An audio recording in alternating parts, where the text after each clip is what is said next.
बहुत समय पहले की बात है। एक विशाल और समृद्ध राज्य में एक बहुत शक्तिशाली राजा राज करता था। उसका नाम था राजा वीरेंद्र। उसके महल में सोने चांदी की चमक थी, हर कमरे में कीमती चीजें भरी हुई थी और उसके पास इतनी दौलत थी कि वो पूरी दुनिया खरीद सकता था। लेकिन फिर भी राजा खुश नहीं था। हर रात वो अपने खजाने के कमरे में जाता, सोने के ढेर को देखता, लेकिन उसके चेहरे पर मुस्कान नहीं बल्कि डर होता। वो हमेशा सोचता, अगर कोई मेरी दौलत चुरा ले गया तो, अगर मैं सब खो बैठा तो। धीरे धीरे उसका डर उसे अंदर से खा रहा था। वो गुस्सैल हो गया, चिड़चिड़ा हो गया। न उसे खाना अच्छा लगता, न संगीत, न महल की खुशियां। एक दिन दरबार में एक बुजुर्ग यात्री आया। उसने कहा, महाराज, मैंने पास की पहाड़ी पर एक फकीर को देखा है। वो बहुत ज्ञानी है। कहते हैं उसके पास ऐसा मंत्र है जो किसी को भी सच्ची शांति दे सकता है।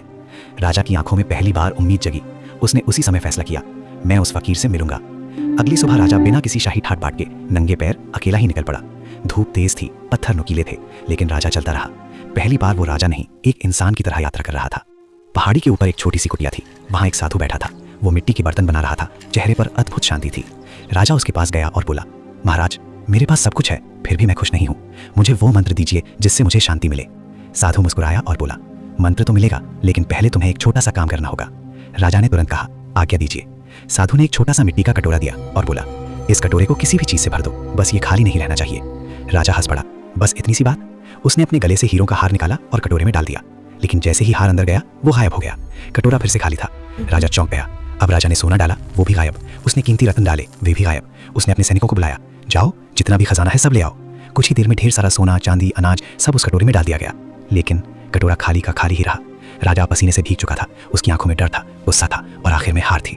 वो साधु के चरणों में गिर पड़ा, महाराज, ये कैसा जादू है? ये कटोरा भरता क्यों नहीं? साधु ने शांत स्वर में कहा, राजन, ये कोई साधारण कटोरा नहीं है, ये इंसान की इच्छाओं से बना है।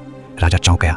साधु बोला, इंसान का मन भी इसी कटोरे जैसा होता है। तुम इसमें चाहे जितनी दौलत डाल दो, चाहे जितनी शोहरत, ताकत या सुख डाल दो, ये कभी नहीं भरता। तुम्हारे पास सब कुछ है, लेकिन तुम संतुष्ट नहीं हो। तुम हमेशा और चाहते हो, और वो सब मिलने के बाद तुम्हें उसके खोने का डर लगा रहता है। यही तुम्हारे दुख का कारण है। राजा की आंखों से आंसू बहने लगे। साधु ने कहा, अगर सच्ची खुशी चाहिए तो अपनी इच्छाओं को कम करना सीखो। जो तुम्हारे पास है उसी में संतुष्ट रहना सीखो। यही असली खजाना है। उस दिन के बाद राजा बदल गया। वो अब अपने खजाने से नहीं, अपने लोगों की खुशी से खुश होने लगा। उसने गरीबों की मदद की, न्याय किया और पहली बार उसे सच्ची शांति मिली। शिक्षा, इंसान की इच्छाएं कभी खत्म नहीं होती। खुशी बाहर नहीं, अंदर के संतोष में होती है। अंदर का संतोष जो सिर्फ उस परमात्मा के नाम से ही मिल सकता है। जो मिला है उसके लिए हमेशा परमात्मा का शुक्र करना चाहिए। अगर ये वीडियो आपको अच्छी लगी हो तो वीडियो को लाइक करें, कमेंट करें और सॉफ्ट ट्रुथ स्टूडियो चैनल को सब्सक्राइब जरूर करें। धन्यवाद।